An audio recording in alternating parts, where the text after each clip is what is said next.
हम जानेंगे प्रेस का किचन में use. Hello, good morning viewers, welcome to back our channel. आप सब कैसे हो? उम्मीद करती हूँ आप सब बहुत अच्छे होंगे। ये वीडियो एंड तक देखिएगा, आपको बहुत ज्यादा पसंद आने वाला है और आपके बहुत ही ज्यादा काम भी आएगा। देखिए, हमारे किचन में ना इस तरीके से किराना आता है। बहुत बार क्या होता है, हम इसमें से कुछ यूज कर लेते हैं या कुछ कंटेनर में फिल कर लेते हैं, इसके बाद भी ना बच जाता है। तो हम क्या करते हैं, इसी तरीके से अगर इसे खुला छोड़ दे तो ये जल्दी खराब हो जाता है। तो देखिए, मार्केट जैसा ही हम इसको सील पैक करेंगे बिना गैस जलाए। कैसे? तो चलिए इस ट्रिक को आप देखिएगा, आपको ये बहुत ज्यादा पसंद तो आएगी, आपकी बहुत ज्यादा काम भी आएगी। तो यहाँ पर लिया है मैंने एक पेपर, कोई सा भी नॉर्मल पेपर ले सकते हैं आप, न्यूज पेपर, टिश्यू पेपर भी ले सकते हैं, जो भी आपके पास अवेलेबल हो। तो ये जो पैकेट्स है इनको मैंने यूज किया और इसमें थोड़ा बहुत बच गया है खाना। तो अब ना मैं क्या करूंगी, पेपर से इस तरीके से इसे कवर करने के बाद में प्रेस को हम गर्म कर लेंगे और इसके ऊपर बस चलाना है और कुछ एक्स्ट्रा नहीं करना है। ऐसा नहीं है कि प्रेस से किसी तरह का कोई नुकसान होता है, बिल्कुल किसी तरह का कोई नुकसान नहीं होता है। उल्टा ये सील पैक होती है मार्केट से भी अच्छे तरीके से। बस आपने जिस एरिया को खुला करा है या काटा है सीजर की मदद से, उस एरिया पे ही हमने पेपर की मदद से इस तरीके से प्रेस चला देना है। प्रेस अच्छे से गर्म होना चाहिए, इसके बाद ही ये अच्छे से सील पैक हो जाएगा। मैंने तो यहाँ पे प्रेस को एक ही बार गर्म किया और मैंने 5 पैकेट को सील पैक कर लिया है ना कमाल का आइडिया। इसे जरूर करके देखिएगा। इससे पहले भी मैंने आपको काफी सारे ट्रिक बताए हैं, उसके लिए है ना हमें गैस जलाना होता है, ये अलग से हमें गैस जला के फिर सील पैक करना होता है। पर आज हम बिना गैस जलाए हुए हमने इन सारे पैकेट को सील पैक किया है। ये प्रेस वाला ट्रिक आज तक का सबसे बेस्ट ट्रिक है, इसे जरूर यूज करके देखिएगा। कभी भी पैकेट्स में से खाना बिल्कुल बाहर नहीं आने वाला है। मार्केट से भी अच्छे तरीके से ये सील पैक हो जाते हैं, है ना कमाल का आइडिया। ट्रिक आपको पसंद आता है तो वीडियो को लाइक कर दीजिएगा, शेयर करना बिल्कुल ना भूलें, क्योंकि इस तरीके की समस्याओं का हम महिलाएं बहुत ज्यादा सामना करती है और समय पे इसका सोल्यूशन ना मिले तो हमारा जो पैसा है वो तो खर्च होता ही है, दूसरा जो फूड प्रोडक्ट हम लेकर आए हैं वो भी खराब हो जाते हैं टाइम से पहले ही। तो इस ट्रिक को आप यूज कीजिए, बस एक पेपर और प्रेस की आपको जरूरत है। अगला स्पून हैक भी आपको बहुत ज्यादा पसंद आने वाला है। इस तरह का पॉलिथीन हमारे घर में जरूर आता है, बस इसी का हम ना बहुत अच्छे से आज यूज करेंगे। तो आप वीडियो को कंटिन्यू देखते रहिएगा। तो यहाँ पर मैंने इसको फोल्ड किया है कुछ इस तरीके से। आप इसकी बजाय ना कोई सा भी प्लास्टिक ले सकते हैं। मेरे पास नॉर्मल इस तरह का प्लास्टिक काफी ज्यादा आता है, तो इसी प्लास्टिक का मैं यूज करके आपको बता रही हूँ। सीजर की मदद से हमने इसको कट करना है, यानी हमने इसको एक सर्कल शेप में कट करना है। या शेप का साइज आप अपने हिसाब से घटा बढ़ा सकते हैं। तो मैंने 2 एक साथ में ही प्लास्टिक को कट करके रख लिया है, क्योंकि एक दिन में मुझे 2 प्लास्टिक का जरूरत होता है। अब यूज कैसे करना है चलिए ये देख लेते हैं। तो बीच में से यहाँ पर मैं एक छोटा सा सीजर की मदद से होल करूंगी, बहुत छोटा सा हमें होल करना है। बेहतरीन जुगाड़ आपको बताने वाली हूँ जो आपके बहुत सारे पैसों की बचत करने वाली है। तो देखिए, हमारे घर में ना हम चॉपर का यूज करते हैं। जब हम इसे बार बार यूज करते हैं तो हमें इसे क्लीन भी करना होता है, क्योंकि ये गंदा हो जाता है। पर इस तरीके से अगर प्लास्टिक का कवर आप इसे लगा देते हैं तो इसे बार बार क्लीन नहीं करना होगा। अब आप सोच रहे होंगे एक प्लास्टिक से क्या ही हमें फायदा हो जाएगा। तो देखिए, हम इस तरीके से इसे लगाते हैं, चॉपिंग करते हैं, वो सारा का सारा मसाला ना ऊपर की तरफ चिपक जाता है, जिसकी वजह से हमें इसके ढक्कन को बार बार क्लीन करना होता है। पर इसका जो रस्सी होता है, आपने देखा होगा ये रस्सी 6 महीने भी नहीं चलता है और खराब हो जाता है। फिर से अगेन हमें रस्सी लाना होता है या फिर से नया चॉपर ही खरीदना होता है। पर अगर आप इस तरीके से प्लास्टिक का यूज करते हैं तो आपका ये जो लीड है या ढक्कन है चॉपर का खराब नहीं होगा, गंदा नहीं होगा, जिसकी वजह से हम इसे धोएंगे नहीं तो ये रस्सी बार बार गीली नहीं होगी, और गीली नहीं होगी तो खराब भी नहीं होगी। तो देखिए, इस तरीके से ना आप इस ढक्कन को जितना हो सके पानी से बचा के रखिए। जितनी देर आप इसको पानी से बचा के रखेंगे ये उतना लॉन्ग टाइम चलेगा। और जो प्लास्टिक है इसको आप बाद में थ्रो भी कर सकते हैं या धोकर वापस इसी के अंदर डाल दीजिए अगले टाइम मसाला पीसने के लिए। ज्यादातर तो आप इसे फेंक ही दीजिएगा, क्योंकि इससे पहले से मसाले की स्मेल होगी तो अगली बार वो मसाले को खराब भी कर सकते हैं। तो मैं तो इसे डायरेक्ट डस्टबिन में फेंक देती हूँ। इस तरीके से अगर आप घुमाएंगे तो उसके ऊपर जितना मसाला वगैरह है ना वो भी सारा का सारा बाहर आ जाएगा। एक बेकार सी प्लास्टिक आपके चॉपर की लाइफ टाइम बढ़ा देती है। अगला यूजफुल हैक भी एक प्लास्टिक से ही जुड़ा हुआ है। जब भी हम नई झाड़ू लेकर आते हैं ना तो उसके साथ ही प्लास्टिक जरूर आती है। झाड़ू का तो हम यूज कर लेते हैं, इस प्लास्टिक को अक्सर हम डस्टबिन में फेंक देते हैं, पर ये बहुत ज्यादा काम आती है। इसे मत फेंकिएगा, अगली बार आप इस तरीके से यूज करिएगा जैसे मैं आपको बता रही हूँ। तो आप इसमें वो सारी चीजें रख सकते हैं जो कि साइज में लंबी है और उसका कोई कवर ना हो, तो आप ना इस प्लास्टिक बैग का यूज कर सकते हैं। यहाँ पर मैं इसका यूज करके बता रही हूँ छाते के ऊपर। तो आप देख सकते हैं ये जो मेरा छाता है ना काफी ज्यादा गंदा हो गया है। कारण भी है क्योंकि जब इसे हम खुला रखेंगे तो इसमें डस्ट धूल लगती रहती है, वजह से हमें ये अगले सीजन में बिल्कुल ठीक हालत में नहीं मिलता है और हमें नया छाता खरीदना होता है। तो सबसे पहले आप एक कपड़े की मदद से इसका जितना भी डस्ट है उसे क्लीन कर लीजिए। हो सके तो इस तरीके से इसे लॉक करके रखिएगा। इसके बाद में जो प्लास्टिक आती है झाड़ू के साथ, इस झाड़ू से आप इसको कवर कर दीजिएगा। आप देखेंगे अगले सीजन में भी ये छाता आपको वैसा का वैसा ही मिलेगा जैसा कि आपने इसे रखा है। उम्मीद करती हूँ ये एक छोटा सा ट्रिक आपके काम आएगा और आपके जो छाते हैं ना वो आपको बिल्कुल ऐसे के ऐसे ही मिलेंगे अगले सीजन में भी। तो छातों को कभी भी खुला ना रखें। जब भी आप इसे रख रहे हैं तो इस तरीके से प्लास्टिक से कवर करके रखें। अगला यूजफुल हैक ट्रेवलिंग से जुड़ा हुआ है। तो देखिए जब भी हमें बाहर जाना होता है तो साथ में हम बेल्ट वगैरह जरूर लेकर जाते हैं। तो देखिए जब भी हम इसको इस तरीके से फोल्ड करके रखते हैं, ये फोल्ड होता ही नहीं है, बार बार इसकी जो फोल्डिंग है वो खुल जाती है। तो हम क्या करते हैं, रबड़ का यूज करते हैं, क्लॉथ क्लिप का यूज करते हैं, या किसी भी तरह की क्लिप का यूज करते हैं ताकि ये अच्छे से बंध जाए। तो देखिए बिना किसी क्लिप के, बिना किसी रबड़ के भी हम इसको अच्छे से फोल्ड करके रख सकते हैं। तो इस तरीके से फिर से इसे फोल्ड करने की कोशिश करिए, पर ये नहीं हो रहा है। जैसे ही टच कर रहे हैं फिर से खुल रहा है। तो जैसे हम बेल्ट को पहनते हैं बिल्कुल उसके उल्टे तरीके से ही हमने इसके अंदर की तरफ बेल्ट को लगाना है। देखिए इस तरीके से, जैसे कि मैं आपको दिखा रही हूँ, इस तरीके से आपने लगाना है। बस इसे पकड़ के गोल गोल घुमाइए। ये फोल्डिंग जब तक आप नहीं खोलोगे ये खुद से खुलने वाली नहीं है। तो ये बेल्ट को फोल्ड करने की सबसे आसान सी ट्रिक है, क्योंकि इस तरह की प्रॉब्लम भी हम फेस करते हैं। जब हम इसे टांग के रखते हैं तो बहुत बार हमें पता ही नहीं होता है कि हमने इसे कहाँ रख दिया है, या बैग वगैरह में ले जाते हैं तो ये बार बार खुलता रहता है। तो इस तरीके से छोटी सी छोटी फोल्डिंग आप कर सकते हैं। चाहे तो आप इसमें प्लास्टिक का कवर भी लगा सकते हैं, पर बिना कवर के भी ये अच्छे से अरेंज रहेगा। तो आई होप ये छोटा सा ट्रिक भी आपको पसंद आता है। अगला यूजफुल हैक, जब भी हम सिम वगैरह लेकर आते हैं या कुछ भी पॉकेट वाली चीजें लेकर आते हैं ना, छोटे पॉकेट्स में, तो आप देखेंगे उसके साथ ना ये पेपर बैग बहुत अच्छी क्वालिटी का मिलता है। तो मैंने इसे नहीं फेंका, मैंने सोचा इसका यूज करके देखा जाए। तो ये बहुत ज्यादा काम आने वाली चीज है। तो जब भी सिम वगैरह आती है या कुछ भी इस तरीके से पैकेट में सामान आता है जिसका कवर इस तरीके से है लिफाफे जैसा, तो आप इसका यूज कर सकते हैं। तो मैं इसका यूज कर रही हूँ मेरे बच्चे के मेडिकल कार्ड रखने के लिए।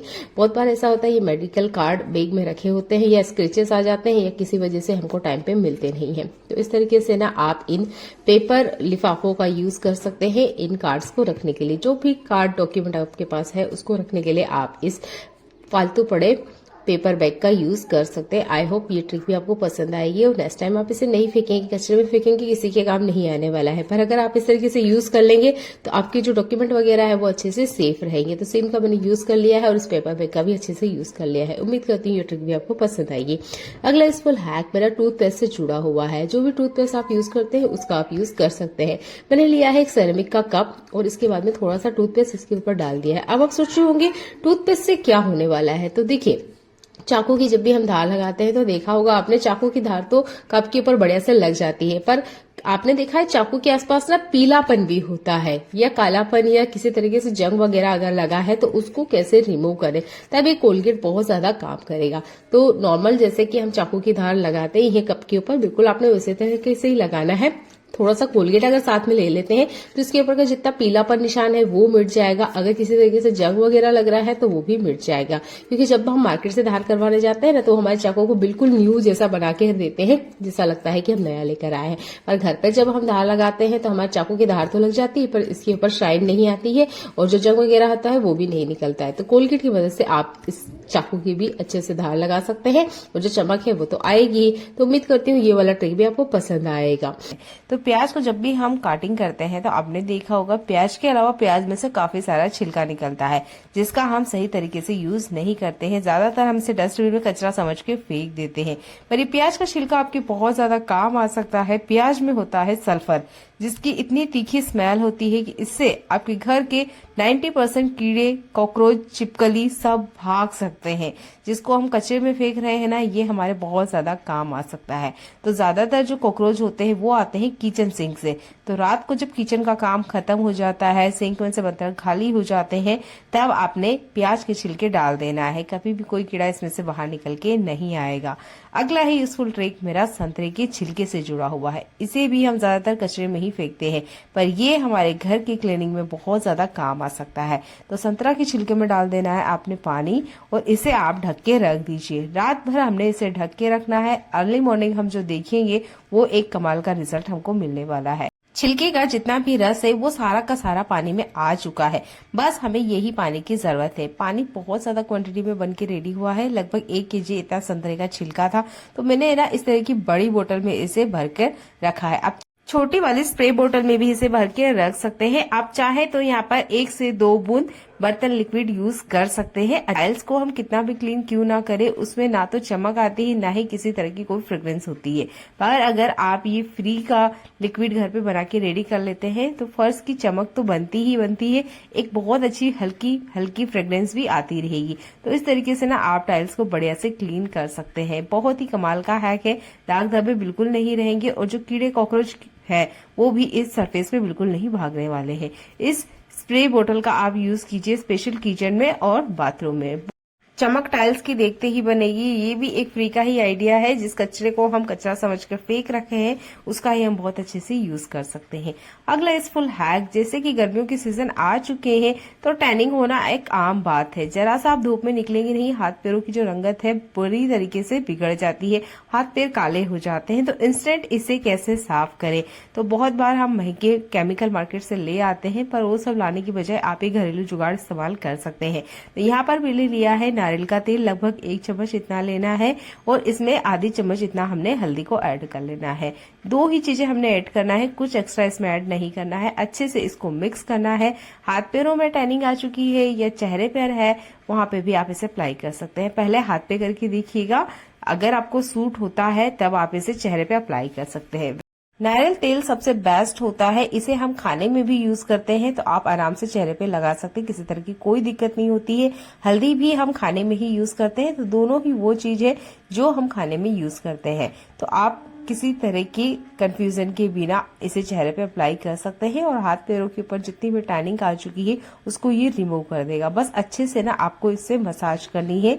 अगर स्किन धूप में निकलने की वजह से पूरी तरीके से झुलस भी गई है तो अच्छी सी रंगत ला देगा ये हल्दी, और जितने भी दाग धब्बे चेहरे पे हो रहे हैं वो मिट जाएंगे।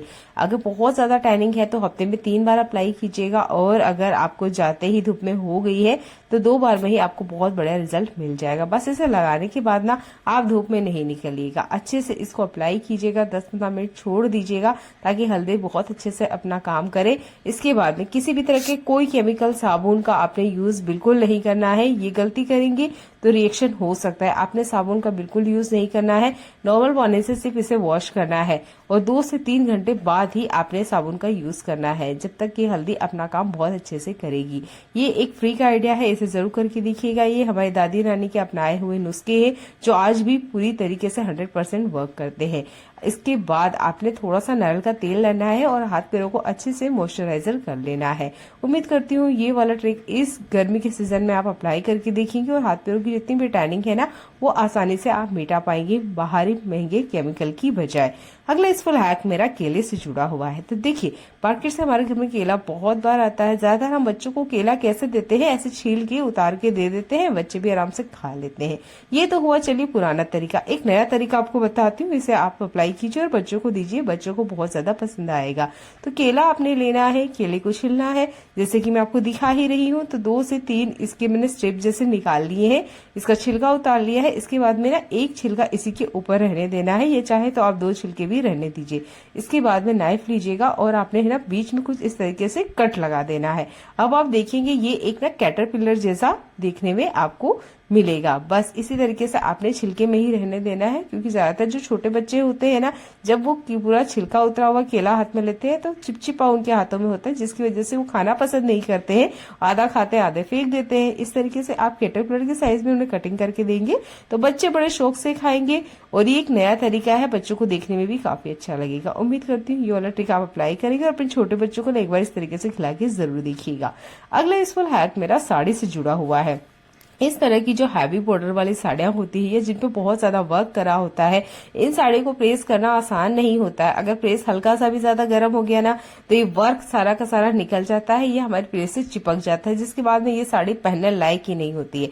तो घर बैठे इस साड़ी को हम कैसे प्रेस करें बिना किसी बाहरी खर्चे के। तो जब भी हम इसे अगर प्रेस करवाने के लिए देते हैं तो पर साड़ी आपको 50 रुपीज पड़ेगा, पर मैं आपकी 50 रुपीज भी बचा सकती हूँ मात्र एक न्यूज़पेपर की मदद से। तो ये न्यूज़पेपर हर घर में होता है, बस आपने इसी का यूज करना है। न्यूज़पेपर को अच्छे से खोल लेना है। तो इसके ना 4 से 5 मतलब लेयर्स आती है। पतला सा सिर्फ एक पेपर ही हमें चाहिए इसका, पूरा मोटा का मोटा न्यूज़पेपर इसके ऊपर नहीं लगा देना है। पतला सा एक न्यूज़पेपर निकाल लीजिए, जैसे कि मैं आपको एक निकाल के दिखा रही हूँ। बस इस तरीके से आपने जिस भी एरिया को प्रेस करना है उसके ऊपर लगा दीजिए। इसके बाद में आप प्रेस करिए। अगर प्रेस हल्का गर्म ज्यादा भी है तब भी आपकी साड़ी को किसी तरह का कोई नुकसान नहीं होगा। ये सबसे आसान ट्रिक है साड़ियों को प्रेस करने के लिए। इस तरह की जो हैवी बॉर्डर या वर्क वाली साड़ियां हैं उनको आप इसी तरीके से प्रेस कर सकते हैं घर पे बैठे बैठे ही। अगर एक साड़ी पे भी आप 50 रुपए बचाते हैं तो आप 10 साड़ी पे 500 रुपए बचा लेंगे। ये घर बैठे हुए फ्री के आइडिया है, इन्हें जरूर अप्लाई कीजिएगा और अपनी हैवी वर्क वाली साड़ियों को आप घर में आराम से प्रेस कर सकते हैं। तो इस साड़ी के ऊपर मैंने अच्छे से प्रेस कर लिया है, निचले वाले हिस्से को मैंने प्रेस नहीं किया है ताकि आप आराम से फर्क देख पाए कि पेपर की मदद से भी आराम से साड़ी पे प्रेस हो जाती है। ये एक छोटा सा ट्रिक आपको देखने में लग रहा होगा पर आपके बहुत सारे पैसों की बचत कर सकता है। फ्री का आइडिया है, करके देखिएगा, आपके बहुत सारे पैसों की बचत होगी। उम्मीद करती हूँ इस ट्रिक को देखने के बाद आप वीडियो को शेयर करना बिल्कुल ना भूलें। ट्रिक अच्छा लगता है तो वीडियो को लाइक भी कर दीजिएगा। चैनल पे पहली बार आए हैं तो चैनल को सब्सक्राइब करना बिल्कुल ना भूलें। अगला यूजफुल हैक आपको बहुत ज्यादा पसंद आने वाला है। इसके लिए हमने गैस को ऑन करना है और सिलपट्टे का जो पत्थर होता है ना, इसे हमने गैस के ऊपर रख देना है। कम से कम 15 से 20 सेकंड हाई फ्लेम पे हमने इसे रखना है। इसके बाद में गैस को बंद कर देना है। इसके बाद में आप एक कॉटन का कपड़ा लीजिए और इसके ऊपर इस तरीके से कवर कर दीजिए। आप देखना यहाँ पर आपको ये बात है कि ये बहुत ज्यादा गर्म नहीं होना चाहिए, इतना गर्म होना चाहिए जितना हम हमारी स्किन को टच कर सके और जिसकी तपन हम सहन कर सके। अगर ये बहुत ज्यादा गर्म है तो आप इसको ठंडा होने का वेट करें। इसका यूज करेंगे हम हमारे पेट की सिकाई करने के लिए। अक्सर बच्चों को पेट में गैस बन जाती है, किसी वजह से दर्द हो रहा है, तब आप इस पत्थर को गर्म करके कॉटन के कपड़े में लपेट के सिकाई कर सकते हैं। बच्चे की स्किन पर डायरेक्ट अप्लाई मत कीजिएगा, पहले अपने हाथों पे अच्छे से चेक करिए, उसके बाद में ही आप इसे अच्छे से सिकाई कीजिएगा। खुद भी अगर पेट में दर्द हो रहा है, मरोड़े हैं, तो इस ट्रिक को आप अपना सकते हैं सिकाई करने के लिए। अगला यूजफुल हैक भी बहुत ज्यादा आपके काम आने वाला है। तो ये जो सोया बड़ी होती है ना, ज्यादातर हम इसे गर्म पानी में थोड़ी देर बॉईल करते हैं। जब आपने इसे बॉईल किया है तब ध्यान से अगर आपने देखा होगा तो इसमें ना बहुत सारा झाग निकलता है।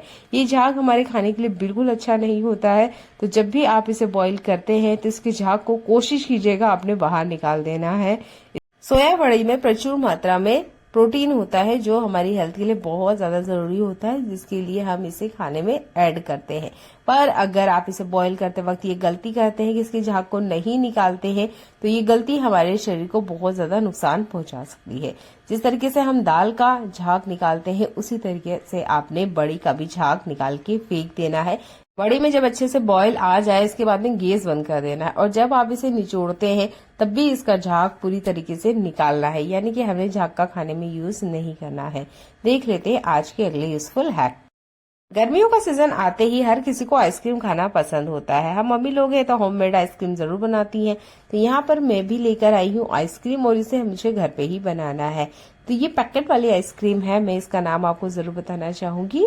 तो ये है आइसक्रीम का नाम जो कि टेंगल की है आइसक्रीम है। मिल्क पाउडर इसमें ऐड हुआ है और चॉकलेट फ्लेवर में है। तो इसे हम बनाए कैसे? अगर आप पहली बार बना रहे हैं तो इस ट्रिक को ध्यान से देखिएगा। आपने गैस पे दूध रखना है पर गैस को चालू नहीं करना है। इसे बिना चालू करे ही आपने दूध में अच्छे से ऐड करना है। इस आप इसे डायरेक्ट गैस पे रखते हुए मिलाएंगे तो वो अच्छे से मिक्स भी नहीं होगा और ये जो बैटर है ना नीचे सरफेस पे चिपक जाता है। तो ठंडे दूध में ही आपने इसे पहले अच्छे से मिक्स करना है। आप चाहे तो बीटर का यूज कर सकते हैं या फोक की मदद से भी अच्छे से मिक्स हो जाता है। आप चाहे तो इसे मिक्सर में डायरेक्ट चला भी सकते हैं, वो भी एक सिंपल सा स्टेप है। अच्छे से जब मिक्स हो जाए उसके बाद में आपने गैस को चालू करना है। आइसक्रीम अगर होममेड आप बना रहे हैं इस तरीके से पैकेट वाली तो आपने अपने हाथों को कंटिन्यू चलाना है, रोकना नहीं है। अगर आप रोकेंगे तो इसमें लम्स आ जाते हैं और लम्स आ जाने की वजह से ये आइसक्रीम अच्छी खासी खराब हो जाती है। तो आप पैकेट वाली आइसक्रीम लेकर आ रहे हैं और घर पे उसे बनाते हैं तो इन स्टेप को फॉलो कीजिएगा। आराम से आपकी आइसक्रीम वैसे ही बनेगी जैसे कि पैकेट वाली मार्केट में बनके हमें मिलती है खाने में। तो उम्मीद करती हूँ ये छोटा वाला हैक आपको पसंद आता है। जब ये अच्छे से मिक्स हो जाए और आपको ऐसा लगे कि हाँ ये ठीक होने लग गई है तब आप अपने गैस को बंद कर दीजिएगा। इसके बाद में आप इसमें थोड़े से ड्राई फ्रूट ऐड कर लीजिएगा, है ना कमाल का हैक। देख लेते हैं अगले यूजफुल हैक। गर्मियों के सीजन आते ही हमारे घर में इस तरह की छोटी छोटी बोतल में ना काफी सारा ठंडा आता है। हम इन बोतल्स का यूज नहीं करते हैं, डस्टबिन में फेंक देते हैं। मैं नहीं फेंकती हूँ, कोशिश करती हूँ कि इसे मैं जितना हो सके यूज में ले आऊं। तो मैं इसका किस तरीके से यूज करती हूँ, आप भी इन स्टेप को फॉलो कर सकते हैं। तो मैंने इसमें रखा है वो सारा सामान जो कि छोटा है, कम क्वांटिटी में है और रखने के लिए मेरे पास कोई एक्स्ट्रा कंटेनर नहीं है, तब मैंने इसमें यूज किया है। तो ये एक दवाई की बोतल है जिसे मैंने बहुत अच्छे से क्लीन किया था, 3 से 4 दिन धूप में डाला, इसके अंदर की जितनी भी स्मेल है वो निकल गई।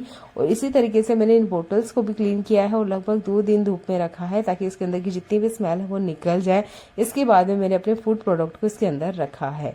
अगला यूजफुल हैक यहाँ पर मीठा सोडा या बेकिंग सोडा से जुड़ा हुआ है।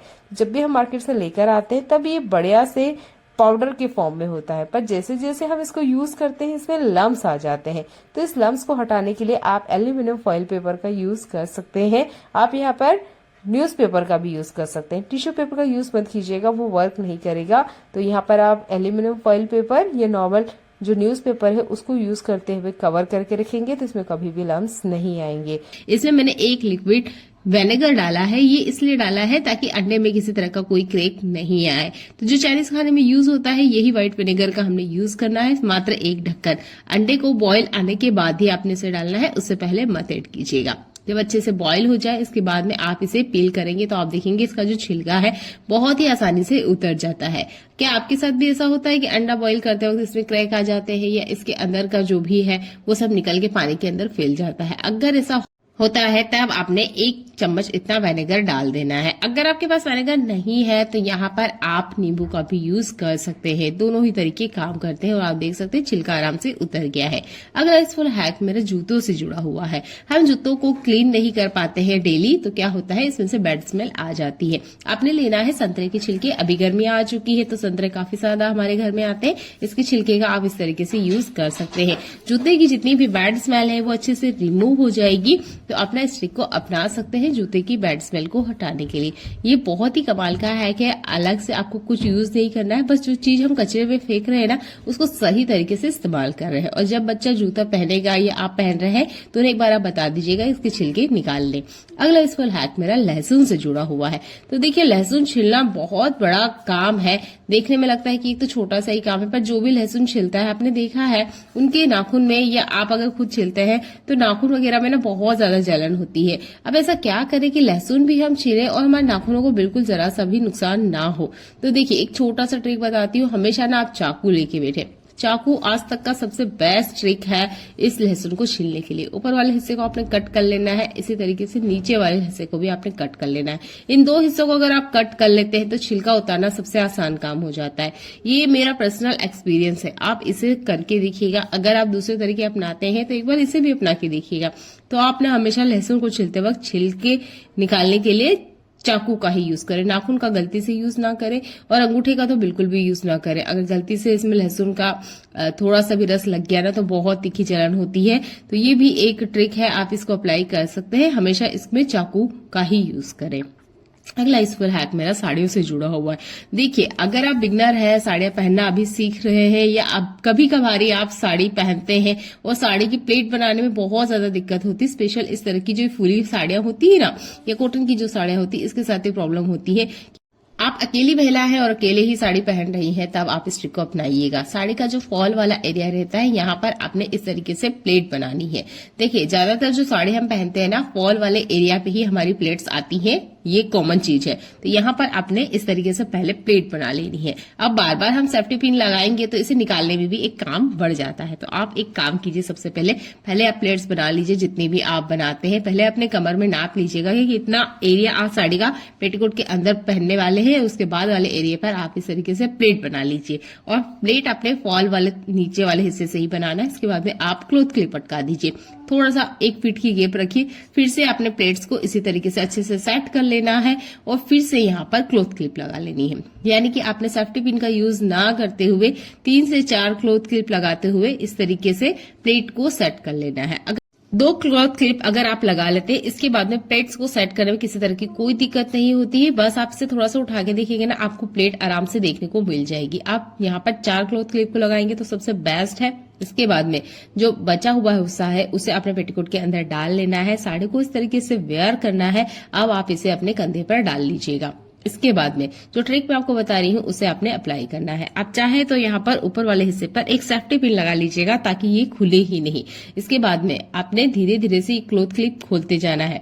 पेटीकोट के अंदर आपने इस तरीके से इस साड़ी को कमर में लगाना है। इसके बाद में आप यहाँ पर क्लॉथ क्लिप को हटाते जाइएगा। अगर आपको ऐसा लगता है कि ये फिर भी खुल जाएगी तो आप यहाँ पर साड़ी की प्लेट्स के ऊपर प्रेस कर लीजिएगा। प्रेस से भी इसकी जो प्लेट्स है वो बिल्कुल भी नहीं बिगड़ती है। तो ये साड़ी की प्लेट बनाने का सबसे आसान तरीका है, क्योंकि क्लॉथ क्लिप हर घर में अवेलेबल होती है। बिगिनर्स के लिए ये बहुत काम की ट्रिक है। आप इसे जरूर अप्लाई करके देखिएगा, जैसे कि मैंने आपको पहन के दिखाया ही है। तो इस तरीके से ना आप बिना किसी मदद के भी साड़ी की प्लेट बहुत आसानी से बना सकते हैं। उम्मीद करती हूँ ये यूजफुल ट्रिक आपको पसंद आया होगा। इसे आप अपना के जरूर देखेंगे और साड़ी की प्लेट्स आप देख सकते हैं बहुत अच्छे से सेट हो गई है। देख लेते हैं आज का अगला यूजफुल हैक।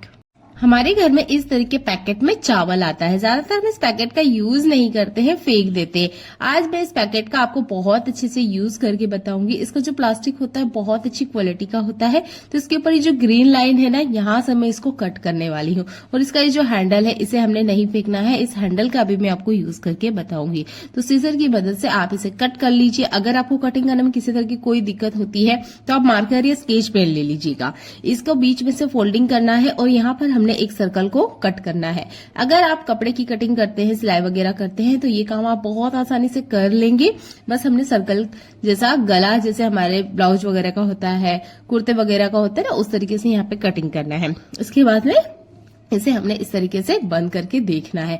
अब ये जो हैंडल हमने कट करके निकाला था इसकी भी साइज के अकॉर्डिंग हम इसे नाप लेंगे और इस हैंडल को हमने इसके अंदर अच्छे से सेट करना है। यहाँ पे भी हमने मार्कर या स्केच पेन का ही यूज करना है। अंदाजे से मत कट कीजिएगा, नहीं तो छोटा बड़ा कट हो सकता है। तो मैं इसे अच्छे से फोल्ड करके देख रही हूँ। उसके बाद मैंने मार्कर से लाइन किया है। सीजर से आपने कट लगाना है और इसको इसके अंदर अच्छे से फिट कर देना है। इस पॉलिथीन की जो क्वालिटी है इतनी बढ़िया होती है। साल भर पहले मैंने इसे किसी चीज के ऊपर कवर किया था, साल भर बाद मैंने इस पॉलिथीन को देखा है और अभी भी इस पॉलिथीन की जो क्वालिटी है बिल्कुल वैसा का वैसा ही है। जरा सा रद्दी भर फर्क नहीं पड़ा है। तो यहाँ पर ना आप ले लीजिए ट्रांसपेरेंट सेलो टेप। इस तरीके से अच्छे से आप इसके ऊपर चिपका दीजिएगा ताकि जो हैंडल है ना निकलेगा नहीं। तो यहाँ पर आप ग्लू गन का भी यूज कर सकते हैं। अगर आपके पास किसी तरह का गम वगैरह है या फेविकॉल है उसका भी यूज कर सकते हैं। ट्रांसपेरेंट टैप का यूज अगर आप करते हैं तो ये देखने में अच्छी भी लगती है और पता तक नहीं चलेगा कि आपने किस चीज से इसको चिपकाया है। इसी तरीके से आपने हैंडल को अच्छे से चिपका लेना है। इसके बाद में लेना है आपने डबल टेप। डबल टेप हर घर में आसानी से मिल जाती है, इसलिए मैंने डबल टेप का यूज किया है। अगर आप यहाँ किसी और चीज का यूज करना चाहते हैं तो उसका यूज भी कर सकते हैं। बटन्स वगैरह है आपके पास तो आप इसके अंदर फिट कर सकते हैं। मेरे पास डबल टेप है तो मैं इसको यूज करके दिखा रही हूँ। इसके हैंडल्स पे हमने कुछ इस तरीके से लगा लेना है। आप देखिए ये एक बहुत अच्छा एक फाइल बन के रेडी हो चुका है।